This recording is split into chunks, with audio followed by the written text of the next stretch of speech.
2024 বৰ্ষৰ সেশনৰ নামভৰ্তিৰ application form আহিছে। নাৰ্ছৰ লগতে বিএড কোৰ্ছৰ এডমিশ্যনৰ ফৰ্ম আহিছে। ইয়াত অসমৰ যিকোনো ডিষ্ট্ৰিক্টৰ কেণ্ডিডেট আবেদন কৰিব পাৰিব। অনলাইন এপ্লিকেশ্যন ফৰ্ম আহিছে। অনলাইন ফৰ্ম ফিল আপ কৰি অনলাইন সাবমিট কৰিব লাগিব। এই ভিডিঅ'ৰ জৰিয়তে কোৰ্ছৰ ডিটেইলছখিনি জনাই দিয়া হ'ব। লগতে জনাই দিয়া হ'ব লাষ্ট ডেট কেতিয়া।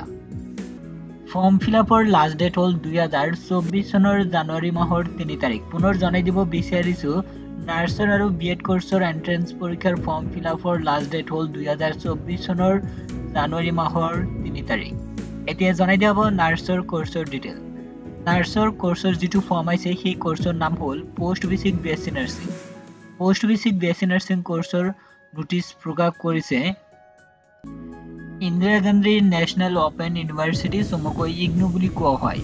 ইগনুৰ আণ্ডাৰত এতিয়া পোষ্ট বেচিক বিএছচি নাৰ্ছিং কোৰ্ছৰ এডমিশ্যনৰ ফৰ্ম ফিল আপ কৰিব পাৰিব। লগতে বিএড কোৰ্ছৰ এডমিশ্যনৰ ফৰ্ম ফিল আপ কৰিব পাৰিব।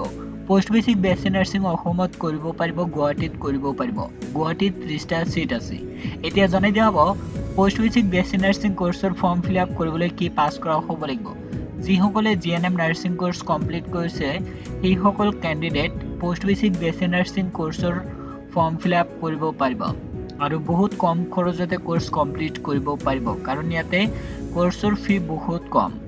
আৰু বিএড কোৰ্ছৰ ডিটেইলছখিনি চাবলৈ কাম কৰিব এই ভিডিঅ' ডেছক্ৰিপশ্যন বক্সত লিংক পাব। লিংকত ক্লিক কৰি বিএড কোৰ্ছৰ ডিটেইলছখিনি লগতে আৰু যিটো post basic BSc nursing course আছে সেই কোৰ্ছৰ ডিটেইলছখিনি চাব পাৰিব। লগতে online application form fill up কৰিব পাৰিব।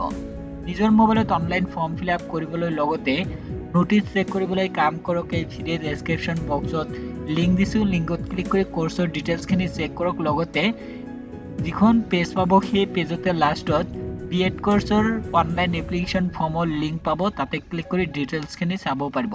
ভিডিঅ' ডেছক্ৰিপশ্যন বক্সত লিংক দিছোঁ। লিংকত ক্লিক কৰি এতিয়াই চেক কৰক।